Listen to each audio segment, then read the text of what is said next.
Hello dear students, welcome to all of you. You are learning a subject of mathematics part 2nd for standard 10. And also today we start a new lesson, that is circle, and this one is part of circle. There is first video. Okay, let's start. For starting we take some introduction parts. Okay, let's see in a revision concept regarding the circle. Center of the circle, radius, diameter, chord, interior and exterior of a circle. Also recall the meaning of congruent circle, concentric circle and intersecting circle. तो part नंतर बघू, पहिला upper part बघू. Centre of the circle definition झाले, as well as सर्कलची पण definition आपल्याला 9th झालेली, as well as 8th पण आपण सर्कलचा काही पार्ट्स प्रॉपर्टीज लर्न केले. ओके, त्यानंतर सेकंड पार्ट आहे बघा, radius, that is a segment joining center of the circle and any point on the circle definition. त्यानंतर diameter, if a chord passes through the center of the circle then it is called as diameter. Chord means any two point joining on the circle. Okay, me short मध्ये सांगतोय. Interior and exterior of circle ते झाले आपल्याला. Interior means आतल्या बाजूला असतील एकमेकांच्या, तर ते इंटेरियर. एक्सटेरियर मीन्स आउटसाइडला असतील तर ते. Okay, and also congruent circle, concentric circle and intersecting circle, तर ते डेफिनेशन वाईज बघू. Congruent circle means okay, in a circle if a radii are same. Okay, म्हणजे रेडियसचं जर मेजरमेंट इक्वल असेल तर ते दोन सर्कल किंवा more than two circles are congruent circle. Concentric circle, in concentric circle काय होतं बघा, radii are different but centre of the circle is same. म्हणजे जर तुम्ही सेकंड फिगरमध्ये बघितलं कोसेंट्रिक सर्कलमध्ये, तर सेंटर ऑफ द सर्कल एकच आहे बघा त्या दोन्ही सर्कलचा, but radii different, that is small and big. Okay, intersecting circle. Okay, if a circles are intersect each other two different point then it is called as intersecting circle. Okay, काही properties आपण 8th स्टँडर्डला as well as 9thला पण prove केलेल्या. त्यामध्ये पहिली property होती बघा, a perpendicular drawn from the centre of a circle it bisect the chord. म्हणजे जेव्हा आपण परपेंडिक्युलर ड्रॉ करतो कॉर्डवर सेंटर ऑफ द सर्कलमधून, त्या कॉर्डला काय करते, बायसेक्ट करते. ओके, सेकंड त्याचा कॉन्व्हर्सच होता बघा, the segment joining the centre of a circle and the mid point of its chord is perpendicular to the chord, त्याचा कॉन्व्हर्स होता. त्यानंतर थर्ड प्रॉपर्टी बघितलेली, congruent chords of a circle are equidistance from the centre of the circle. Means chord जर congruent असेल तर they are equidistance, आणि त्याचा converse if the equidistance then chords are center of the circle are congruent. Okay, chords are congruent in short. Okay, let's see now main part, circle passing through 1, 2 or 3 points. म्हणजे there are 3 conditions. Okay, first one, समजा एक single point घेतला तर आपण त्यामधून किती circle pass करू शकतो. जर जस्ट इमॅजिन केलं तर आपल्याला बघता येईल infinite circle pass through 1 point by using figure आपण बघू, म्हणजे आपल्याला लक्षात येईल. त्यामध्ये जर बघितलं असेल तर ए पॉईंटमधून बघा, तिथे आपण 3 सर्कल ड्रॉ केले, तसे आपण अजून इन्फायनाईट सर्कल त्यामधून पास करू शकतो. Okay, second one, infinite circle pass through 2 distinct point. म्हणजे समजा तर जसं इथं सिंगल पॉईंट तसं आपण डबल पॉईंट घ्यायचा, म्हणजे 2 पॉईंट्स घ्यायचे. त्यामध्ये जर बघितलं असेल तर आपण फिगर वाईज बघू, ए अँड बी 2 पॉईंट्स घेतलेत. ओके, आणि त्या ए आणि बीचा परपेंडिक्युलर बायसेक्टर ड्रॉ केला आहे, आणि त्यामधून आपण जर बघितलं असेल तर सध्याच्या कंडिशनला त्यांनी 2 सर्कल्स ड्रॉ केलेत, पण आपण तसे अजून इन्फायनाईट सर्कल ड्रॉ करू शकतो. Okay, third one, there is a unique circle pass through 3 non collinear points. आता आपण 9thला झालेलं बघा. ओके, कोणतं तर कोसेंट्रिक सर्कलमध्ये बघितलं असेल इन सर्कल आणि ओके कॉन्सेंट्रिक सर्कल. ओके, त्यामध्ये जर बघितलं असेल A B C 3 point join केल्यानंतर ऑब्विसली आपल्याला ट्रायंगल मिळतो, पण त्या ए बी सी मधून जाणार फक्त आपण एकच सर्कल ड्रॉ करू शकतो, दुसरा सर्कल ड्रॉ करू शकत नाही, कारण की त्याला आपण परपेंडिक्युलर बायसेक्टर वगैरे ड्रॉ करून ते आपण प्रोसिजर पाहिली. ओके, 9thला. And last one, no circle can pass through 3 collinear points. म्हणजे समजा जर 3 कोलिनियर पॉईंट्स मीन्स समजा एक सेम लाईनवर असेल तर आपण त्यामधून एकही सर्कल ड्रॉ करू शकत नाही. ओके, क्लिअर आहे. हे MCQला वगैरे विचारतात.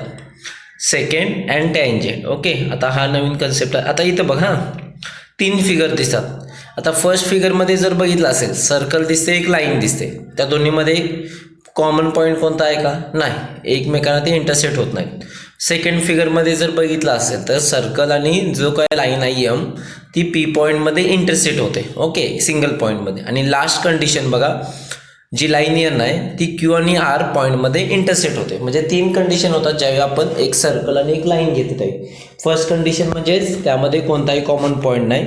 नेक्स्ट कंडिशनमध्ये एक कॉमन पॉईंट आणि सेकंड कंडिशनमध्ये थर्ड कंडिशनमध्ये 2 कॉमन पॉईंट्स. लेट सी त्यामध्ये काय सांगितले, in the figure not a single point is common in line L and circle with centre A. जे मी सांगितलं तेच आहे.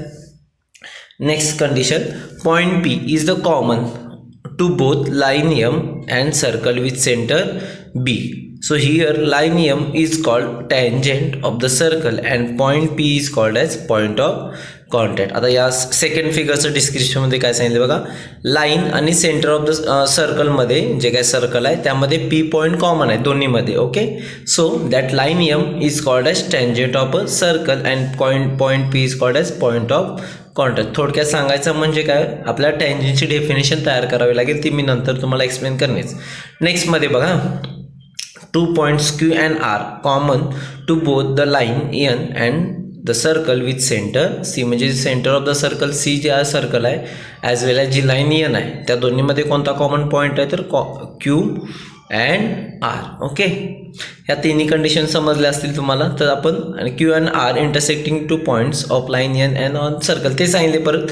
So line N is called as secant of the circle. Okay, आता exactly आपण डेफिनेशन बघू. Tangent, if a line intersect to the circle at one and only one point then that line is called as tangent of the circle. म्हणजे समजा एखादी ज्यावेळी line सर्कलला एकाच पॉईंटमध्ये intersect होते, ओके, किंवा टच होते म्हटलं तरी चालेल, then that line is called as tangent. आणि सेकंडचा मिनिंग काय होणार बघा, वरती आपण पाहिले 2 पॉईंट्समध्ये फक्त तेवढाच डिफरंट आहे. If a line intersect to the circle in 2 different points. Okay, different point म्हणजे क्यू डिफरंट आहे आणि आर डिफरंट आहे. Okay, 2 different point, then that line is called as secant of the circle. Clear आहे यामध्ये. Okay, आता next बघू आपण जो बघायचा आहे tangent. Okay, now next point is tangent theorem. Now it is the important theorem for that lesson. Okay, it is not come in exam, okay, for proof, but it is use in example. Okay, so let's see. Theorem, a tangent at any point of a circle is perpendicular to the radius at the end point of contact. पहिला meaning समजावून घेऊ, मग आपण to prove वगैरे given वगैरे figure काढायचा प्रयत्न करू. A tangent at any point of a circle is perpendicular to the radius at the point of contact. म्हणजे समजा एखाद्या सर्कलची आपण टँजेंट काढली कोणत्याही पॉईंटमधून, तर ती टँजेंट आणि त्या पॉईंट ऑफ कॉन्टॅक्टमधून जी काढलेली रेडियस आहे ती एकमेकांना परपेंडिक्युलर असते, हे आपल्याला प्रूव्ह करायचं आहे. Okay, so by using statement first we draw figure. पण त्याच्यासाठी खाली एक इन्फॉर्मेशन दिले बघा त्यांनी, there is an indirect proof of this theorem. जे आपण 9th पाहिलेलं इनडायरेक्ट प्रूफ म्हणजे काय आपल्याला माहिती आहे. Okay, so by using first statement we draw figure. Tangent आहे म्हणजे आपण पहिला काय ड्रॉ करावं लागेल, circle as well as tangent. Okay, so first we draw circle tangent. Okay, आणि A is the point of contact. आता या लाईन या फिगरचं डिस्क्रिप्शन तुम्हाला तिथे खाली लिहायचं आहे गिवनमध्ये. O is the centre of the circle, line L is tangent आणि A is point of contact. हे झालं बेसिक. आता याचं फक्त आपल्याला एका स्टेटमेंटमध्ये कन्वर्ट करायचं आहे. So line L is a tangent to the circle with centre O at the point of contact A. Okay, clear आहे. प्रूफ काय करायचं होतं सांगितलं मग अशीच, लाईन टी टँजेंट आणि रेडियस काय परपेंडिक्युलर आहे. ओके, सो टू प्रूफमध्ये काय काय येईल, line L perpendicular radius O A. Okay, हे आपल्याला काय करायचं आहे, प्रूफ करायचं आहे. ओके, आता इनडायरेक्ट प्रूफमध्ये करायचं असतं म्हणजेच काय करायचं असतं, जे प्रूफ करायचं आहे किंवा जे प्रूफ करायचं आहे ते आपण रॉंग समजायचं. म्हणजेच काय, परपेंडिक्युलर असेल तर नॉट परपेंडिक्युलर ॲज्युम करायचं. सो प्रूफमध्ये काय होईल, assume that line L is not perpendicular to seg O A. आता लाईन एल आणि ओ ए जर परपेंडिक्युलर नसेल तर ओमधून अजून एक कोणता तर आपण लाईन ड्रॉ करू शकतो लाईन एलला perpendicular. Suppose that seg O B is drawn perpendicular to line L. Okay, म्हणजे याचा मिनिंग काय, ओमधून अजून एक आपण लाईन एलवर परपेंडिक्युलर ड्रॉ केली कोणत्या पॉईंटमध्ये, बीमध्ये, that is O B perpendicular line L. Of course B is not same as A, म्हणजेच ए आणि बी सेम नसणार आहे, कारण की ए इज आपण ॲज्युम काय केले, O A is not perpendicular म्हणून आपण दुसरी लाईन किंवा दुसरी सेगमेंट ड्रॉ केली लाईन एलला perpendicular. Now take point C on line L such that A dash B dash C and B A is equal to B C. Figure wise आपण बघू. ही line ओ ए आपण ॲज्युम काय केली it is not perpendicular. Okay, मग आपण दुसरी line draw केली कोणती ओ बी परपेंडिक्युलर एल. नंतर काय घेतले बघा सी पॉईंट असा घ्यायचा की A B is equal to A C किंवा B A is equal to B C such that A dash B dash C. Okay, that is they are collinear. हे झाला कन्स्ट्रक्शनचा part because of assumption. Okay, let's see now. आता because of construction there are two triangles are there, two right angle triangles. कोणकोणते बघा ओ B C आणि इकडचा ओ B ए. आपल्या हे काय दाखवायचे कॉन्ग्रंट शो करायचे. So in triangle O B C and triangle O B A first one काय होणार बघा seg B C congruent seg B A because of construction. Okay, next one angle O B C congruent angle O B A each right angle. ते सगळं दिसतं फिगरमध्ये. Okay, next काय बघा दोन्हीमध्ये कोणती कॉमन साईड आहे तर सेक ओ बी. देअर फोर काय होणार बघा seg O B congruent seg O B. Therefore this two triangles are congruent by S A S test. That is triangle O B C congruent triangle OBA by SAS test. Okay, now when two triangles are congruent its corresponding sides are also congruent, therefore OC is equal to OA. Okay, so let's see. But sec OA is radius. कारण की सुरुवातीला काय सांगितले OA काय आहे बघा आपल्याला radius, मग OC पण काय झाली radius. So sec OC must also be radius. बघा आता इथं थोडंसं थिअरॉटिकल पार्ट आहे. ओके, आता बघा O A is equal to O C झाली. ओ ए इज रेडियस सुरुवातीला स्टार्टिंगलाच गिवनमध्ये आपण लिहिले radius O A. Okay, so O C also radius आली. So O C must be also radius. So radius असले म्हणजे तो पॉईंट सर्कलवर असणार. That is C lies on the circle. म्हणजे ए पॉईंट पण सर्कलवर आहे आणि as well as C point पण काय बघा सर्कलवर आहे. हे इम्पॉर्टंट आहे. C point also lies on the circle. That means line L intersect to the circle in two distinct point A and C. कारण की बघा कंडिशन बघा ए आणि सी सर्कलवर आहे आपण इथं वरती लिहिलं. ओके, ॲज वेल ॲज ए आणि सी कुठे आहेत लाईनवर आहेत जे आपण मागच्या फिगरमध्ये झालं. पण टँजंटची डेफिनेशन काय सांगते की टँजंटची डेफिनेशनमध्ये फक्त एकच पॉईंट कॉमन असणार आहे. But line L is a tangent. तुम्हाला लाईन काय दिले टँजंट दिले. So it intersect the circle in only one point. Definition wise काय होणार ती एका पॉईंटमध्ये. म्हणजे बघा ही लाईन यल इथं काय सांगतं ए आणि सी त्या लाईनवर आहेत. ओके, म्हणजे दोन पॉईंटमध्ये आहेत आणि इथं काय सांगितलं फक्त एका पॉईंटमध्ये होतो. त्यामुळे ते कन्फ्युजन आहे ना. Therefore our assumption that is line L is not perpendicular to radius O A is wrong. हे आपण ॲज्युम केल्यामुळे झालेलं. त्यामुळे line L perpendicular radius O A ते ॲटोमॅटिक प्रूफ होतं आपलं अझम्पशन रॉंग झाल्यामुळे. ओके, इतकं काय जास्त यामध्ये आपल्या डिटेल जायचं नाही या थेरममध्ये. फक्त आपल्याला प्रूफ बुकमध्ये करून दिलेलं ते का तुम्हाला एक्झामला विचारत नाही. ओके, फक्त एवढं लक्षात ठेवायचं हे लास्टची line L perpendicular radius O A म्हणजे टँजंट असेल तर परपेंडिक्युलर एवढं सफिशियंट आहे आपल्याला लक्षात ठेवण्यासाठी. ओके, नेक्स्ट बघायचं बघा converse of tangent theorem. Okay, आता त्याचा कॉर्नर्स बघायचं तर काय सांगतो a line is perpendicular to the radius its point of the circle is a tangent to the circle. Okay, एकदम सिम्पल आहे बघा. थेरम काय सांगतो टँजंट असेल तर परपेंडिक्युलर. आता इथं काय सांगायचं आहे परपेंडिक्युलर असेल तर tangent. Okay, let's see. So line is perpendicular to the radius at its point of the circle is a tangent. हे आपल्याला लाईन यल काय प्रूव्ह करायचं आहे टँजंट आहे. ओके, लाईन यल परपेंडिक्युलर आहे एम एनला. सो गिवनमध्ये तेच लिहावं लागेल आपल्याला. Given M is the centre of the circle seg M N is a radius line L perpendicular seg M N at N. हे सगळं फिगरमध्ये दिसतं तेच खाली डिस्क्रिप्शनमध्ये लिहिलं. प्रूव्ह काय करायचं आहे line L is a tangent to the circle. Okay, आता let's see construction.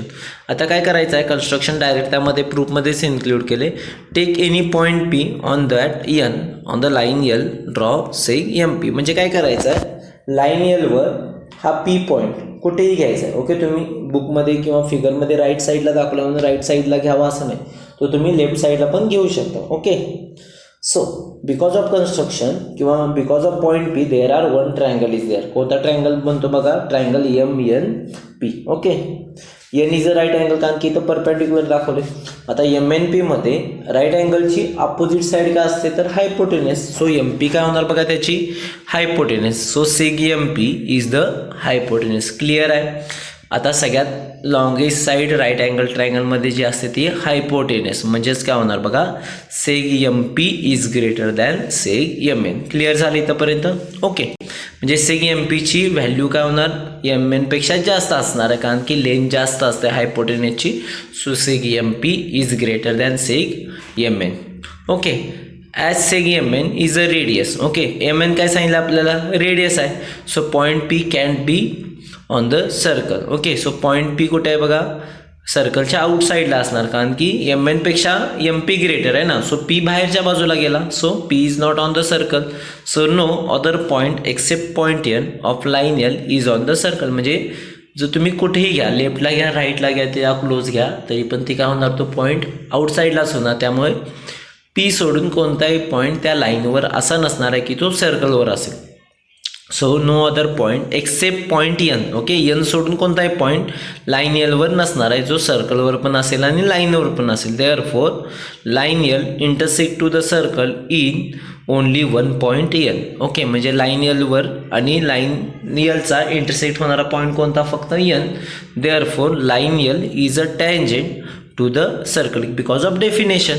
Okay, let's see next theorem, tangent secant theorem. Okay, a tangent segment drawn from an external point to the circle are congruent. आता पहिला tangent segmentचा meaning आपण figure wise समजावून घेऊ, मग मी आपण given वगैरे लिहू. आता तुम्हाला फिगर दिसते बोर्डवर किंवा स्क्रीनवर. ओके, त्यामध्ये पी डी आणि क्यू डी या दोन टँजंट्स आहेत. कोणत्या पॉईंटमधून ड्रॉ केलेत बघा, पॉईंट डी मधून. ओके, तर सेग पी डी आणि सेग क्यू डीला आपण काय म्हणणार आहे, टँजेंट सेगमेंट. ओके, काय म्हणायचं आहे, टँजेंट सेगमेंट. क्लिअर झालं टँजेंट सेगमेंट्स काय. ओके, आता काय सांगितलं बघा, tangent segments drawn from an external point to the circle are congruent. म्हणजे आपल्याला जर एक्सटर्नल पॉईंटमधून जर टँजेंट सेगमेंट ड्रॉ केलं तर आपल्याला ते शो काय करायचे, कॉन्ग्रुएंट असतात.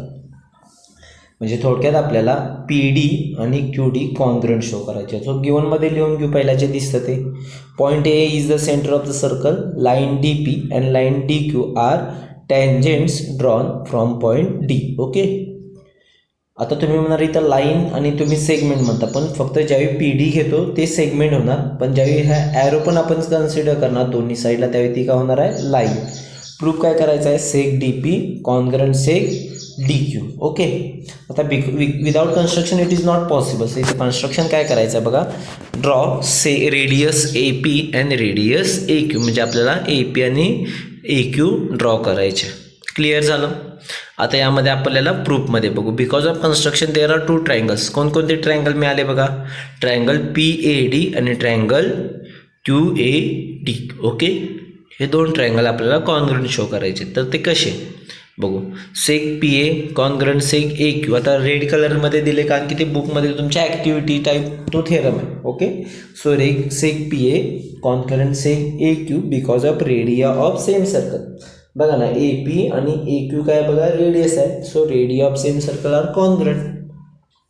Next one, seg A D congruent seg A D. Okay, या दोन साईडमधले दोन ट्रायंगलमध्ये seg A D common side आहे. So common side angle A P D is equal to angle A Q D is equal to 90 degree. आता आपण just theorem proof केलं, tangent आणि रेडियस एकमेकांना काय असतात, perpendicular. So A P perpendicular P D आणि काय होणार बघा इथं, A Q perpendicular Q D.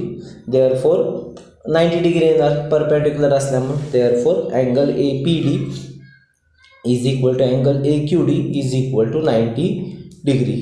It is called as tangent theorem. Okay, so these two triangles are congruent by hypotenuse side test. कारण की ए डी काय होणार बघा, हायपोटेनस, आणि तुमची ए पी काय होणार आहे, side. So triangle P A D congruent side Q A D by hypotenuse side test. And when two triangles are congruent its corresponding sides are also congruent. मला सांगा मग पी डीची corresponding side कोणती होणार, Q D. Therefore seg D P congruent seg D Q. तुम्ही P D म्हणला तरी चालेल, डी क्यू म्हणला तरी चालेल. Because of C S C T, that is long form काय होतं बघा, corresponding sides of congruent triangle. Okay, अशा पद्धतीनं आज आपण टोटल 3 थेरम्स बघितले. त्यामधला इम्पॉर्टंट थेरम जर म्हणला तर टँजंट थेरम एक्झामला विचारण्यासारखा, पण बाकीचे जे 2 थेरम्स आहेत ते तुम्हाला एक्झामसाठी नसतील तरी पण आपल्याला एक्झाम्पल सॉल्व करण्यासाठी यूज भरपूर आहे. त्यामध्ये टँजंट थेरम जो आपण इथे यूज केला बघा या लाईनमध्ये, त्यानंतर कॉर्नर्स ऑफ टँजंट थेरम, हे महत्त्वाचे थेरम्स आहेत. ॲज वेल ॲज हा एक्झामला विचारण्यासारखा इम्पॉर्टंट थेरम आहे. त्याचप्रमाणे जे बाकीचे लहान सहान पॉईंट सुरुवातीला इंट्रोडक्शनमध्ये आपण पाहिले तेही तितकेच इम्पॉर्टंट आहे. Definition of tangent as well as segment. Okay, so त्याचा स्टडी नेक्स्ट लेक्चरला आपण प्रॅक्टिस सेट 3.1 स्टार्ट करतोय. ओके, ठीक आहे. थँक्यू.